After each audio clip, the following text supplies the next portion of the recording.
Bonjour, vous êtes à la chaîne internationale de sabersinfin.com. Hola, ¿qué tal? ¿Cómo están? Muy buenas noches. Estamos transmitiendo en vivo y en directo desde la ciudad de Puebla para todo el mundo. 8 de la noche con 39 minutos del día 5 de diciembre del año 2014. Este es el espacio de Frecuencia Siniestra que habitualmente conduce y dirige nuestro compañero y amigo Hellcat, a quien le mando un abrazo desde aquí, en donde quiera que se encuentre. Un abrazo, Hellcat, para ti y para toda la comunidad de Frecuencia Siniestra, la comunidad siniestra. Me acompaña, quien usted ya conoce, experto en todos estos temas, Fernando Acosta Reyes. Fernando, ¿qué tal? ¿Cómo estás? Muy buenas noches. Muy bien, pero con mucho frío. Con mucho frío. La temperatura ha bajado. Se esperan días más friolentos, Sí, mira. muy friolentos, gélidos, y al parecer ha reportado el sistema meteorológico que las bajas temperaturas se esperan por ahí todavía a principios de mayo. Sí. Todavía hasta Todavía mayo. hasta mayo. Yo pensé que marzo, no. Bueno, te has quedado corto, pero ahora con las variaciones del clima debido al cambio climático y demás, esto ya no sabemos qué podemos esperarnos. Pero bueno, Fernando Acosta, yo te propongo que dediquemos estos próximos 25 minutos para reflexionar sobre qué ha sido Frecuencia Siniestra. Por supuesto que lo estamos haciendo en la ausencia de Hellcat y ya habrá oportunidad de conversar con él al respecto.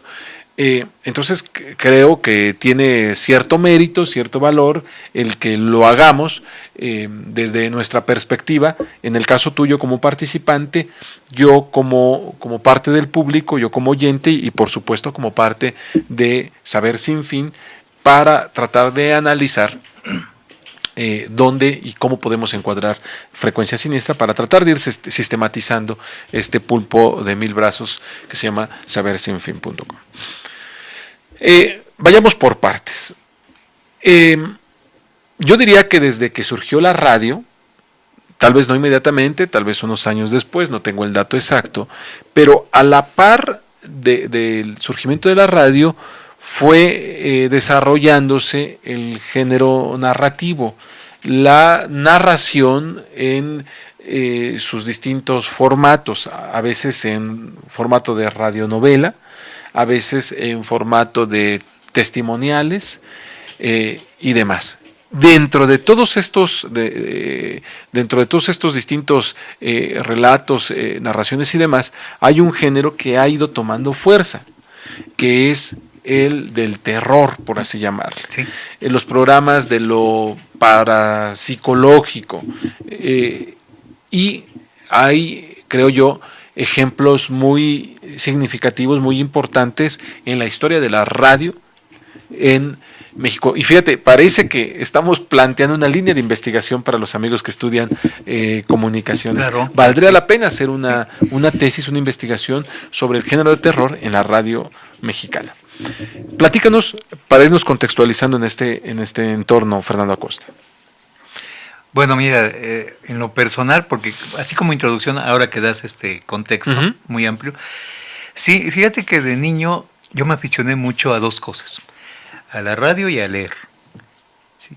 La radio básicamente era por mi abuela materna, que le encantaba la radio y también le gustaba leer mucho. En el caso de leer, también mi papá también contribuyó. Y mi papá, la parte del radio fue la parte técnica, que después la cultivé, ¿no? Ya a partir de los 12 años estudié electrónica autodidácticamente y tengo cierta habilidad en el diseño de equipo electrónico. Sí, mira, me acuerdo aquellas, ¿no?, de principios de los 60s, que sí ya había, en la radio había estas dramatizaciones de cuestiones terroríficas, ¿no? Y que en ese tiempo, bueno, por la edad también y por la, ¿cómo te diré? Pues también un poquito por la infancia social de la sociedad, porque la sociedad ha crecido desarrollado enormemente y no para bien todo en 50, 60 años, ¿no? Que sí, ya había algunas cosas que se mencionaban ahí. Yo recuerdo alguna vez haber sabido, tal vez oído, algo que se llamaba El Monje Loco, que eran narraciones espeluznantes. No tanto de terror como de crueldad, ¿no? Como de crueldad, así. Cosas muy en la radio La XW, eran que eran las estaciones importantes, ¿no? Era el consorcio, lo que después se transformó en el consorcio Televisa, ¿no? Ahora. Pero en ese tiempo todavía muy teatral, o sea, usaban recursos del teatro. Era muy teatral todavía, la televisión cuando empezó era muy teatral y había cosas de mucha calidad. Desde ahí se comenzaba desde un punto de vista, te digo, teatral, insisto en lo teatral, porque no había intenciones de una investigación de hecho, digamos. Sí, ni siquiera de presentar testimonios o... No.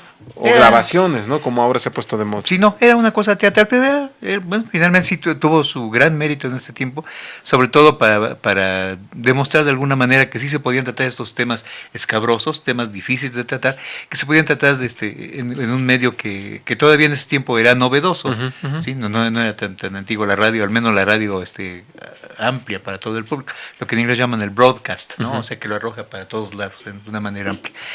Sí recuerdo de esas cuestiones, todavía un poquito, aunque en ese tiempo ya posteriormente empieza a los 60, el relevo de los programas de terror o de la contenido de terror lo toma el cine, indiscutiblemente. Incluso se hicieron algunas películas memorables para la época. Una de ellas que me sorprendió mucho enterarme en un libro que se llama Historia Natural de los Vampiros, de un escritor inglés, Anthony Masters. Estoy hablando de un libro como de finales de los años 70. Menciona el vampiro. ¿Quién fue? No recuerdo quién fue exactamente el director, pero bueno, salen Germán Robles en el papel del vampiro y Abel Salazar en el papel del psiquiatra que llega a consultar ahí a una persona que dicen que está loca, ¿no? Muy buena película, es una de las mejores películas, fíjate, de vampiros que existen. Lo toma así. Por supuesto, en México, ¿no? Sí, no, pero es mexicana y figura entre las clásicas del género mundial. ¿Ah, sí? Sí, claro, es una película bien hecha. He tenido oportunidad de verla varias veces. No, sí, estaba bien cuidada, muy bien hecha, muy bien adaptado. El argumento se basa en Drácula de Bram Stoker, pero bien adaptado a un contexto mexicano, muy bien logrado. Ahora, también en esos años 60, este género de terror aquí en México tuvo dos expresiones que a mí de niño realmente sí me aterrorizaban, ¿no? Porque hay un cierto placer, llámale un placer masoquista, ¿no? Lo disfruta. Sí, un cierto placer cuando tal vez se suspende el estímulo, ¿no? O sea, con estas subidas y bajadas conforme va avanzando el relato, te estrujan, pero digamos que tu satisfactor final o mayor tal vez está en el desenlace y luego cuando termina la narración, ¿no? No te creas, estén los dos. ¿Sí? En la catarsis, es el arsis y catarsis, ¿no? Arsis cuando te proyecta y luego cuando te suelta, bajas la catarsis, ¿no? O sea, el relax, ¿no? Así el relajamiento. De esos dos que recuerdo desde historietas, hubo una que en su momento fue también muy impactante. Tenemos en cuenta que son cultura de masas, ¿no? Sí, para todo el público. No hay cosas muy especializadas. Una historieta que se llamó Tradiciones y Leyendas de la Colonia, que precisamente se basaba en eso, en tradiciones y leyendas terroríficas de la época colonial. Y, la parte artística, o sea, la parte ilustrativa, excelente, ¿no? Y además sí te daba miedo. Como siempre, tenía un enfoque básicamente religioso, ¿no? Y moralista. Por ejemplo, me parece que fue la primera o la segunda que pasó fue la leyenda de Don Juan Manuel y cosas así. Y te hablaban, bueno, ahí muchos nos enteramos de lo que fue la época colonial, con la Inquisición, con el predominio del clero, toda la organización política, de los virreyes y todo aquello, y también del bajo mundo, ¿no? De todos esos, porque en esos ambientes se desarrollaba eso. Y por supuesto la parte espantosa, ¿no? La de los espantos, el fantasma, la Llorona también por ahí le salieron, muchos de esos casos. Y una historieta que hasta la fecha me sigue llamando mucho la atención, ya nunca la volví a ver, que se llamaba Juan sin Miedo. Era de un charro, el típico, el superhéroe mexicano, ¿no? Un charro que se enfrentaba también a seres monstruosos. Y que no tenía miedo. No tenía, así se llamaba. Sí, por eso era Juan sin Miedo. Juan sin Miedo, sí. Y pues aventurero y se enfrentaba a seres monstruosos. En alguna ocasión yo acompañaba a mi papá a la peluquería ahí en el barrio del Alto, que imagínate, en 1965 por ahí eso estaba desierto en las noches. Y aunque salíamos a las 8, o sea, ya con la oscuridad, leí en Juan sin Miedo una historieta sobre la hidra. Una hidra ahí en Jalisco, en algún lugar, pero también lograba el efecto que realmente me dio miedo cuando salí, ¿no? Yo andaba cuidándome de una hidra que puede aparecer por ahí en la oscuridad. Entonces el terror se ha cultivado. En el radio te digo, bueno, continúan cosas, aunque también se abandona un poquito. y ya lo vuelven a tomar hasta, aquí en Puebla, por ejemplo, hasta 1900, entre los 80, ya como por 86, 87, por ahí fue, que hay un programa, había un programa que se llamaba Insólito. Perdón, quiero hacer un paréntesis ahí. Creo que daríamos un gran salto sin tomar producciones que fueron muy importantes, no totalmente terroríficas, sino que combinaban la aventura con algunos episodios de terror, tal vez, de acción, y específicamente me estoy refiriendo al caso de Calimán.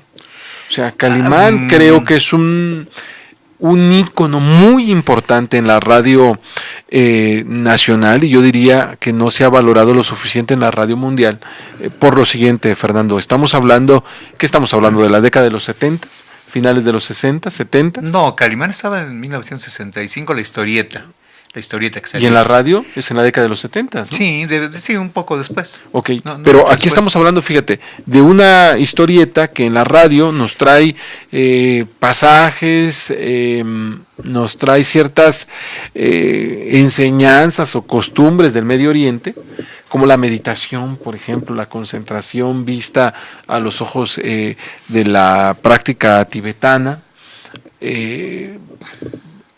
cuestiones como los centros de poder, que en ese entonces pues realmente era algo novedoso, y luego combinados con algunos pasajes cuando Calimán luchaba contra los monstruos, algunos de origen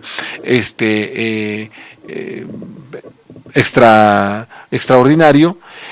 Y fíjate, a propósito del pasaje del capítulo anterior de Frecuencia Siniestra, algunas de las anécdotas de Calimán las vence cuando Calimán está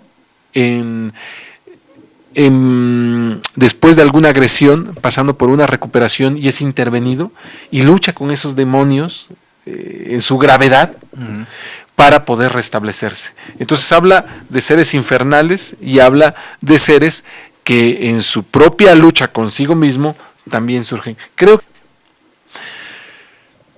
Pues, tu comentario final, Fernando. Bueno, pues que sigamos espantándonos, pero con provecho. Me refiero a crecimiento intelectual, capacidad reflexiva y crítica, con esta frecuencia siniestra. Sintonicémonos todas las semanas, porque todavía, así como ahora que estamos conociendo, por ejemplo, al doctor Liz, se llama, ¿no? Nuestro invitado de hace una semana. De hace una semana, estamos conociendo puntos de vista que ni yo sabía, la verdad. Bueno. Sí. Pues ahí está la aportación de Hugo Reza Hellcat, quien seguramente nos está escuchando. Le mando un abrazo. Ya habrá la oportunidad, Hellcat, que tu comunidad lo demanda, así que aquí estés la próxima semana con los invitados tan interesantes que nos has traído frente a estos micrófonos, y que por supuesto juntos vayamos construyendo Frecuencia Siniestra para los próximos años. Yo soy Abel Pérez Rojas. Le agradezco a Ferdinand Geometreo, como siempre, la operación en los controles, la grata compañía de usted, de en vivo o diferida, y le recuerdo que quien ama cuando muere es solamente para evolucionar. Nos escuchamos en vivo más adelante, y siga usted con la selección musical alternativa, no comercial, de sabersinfin.com.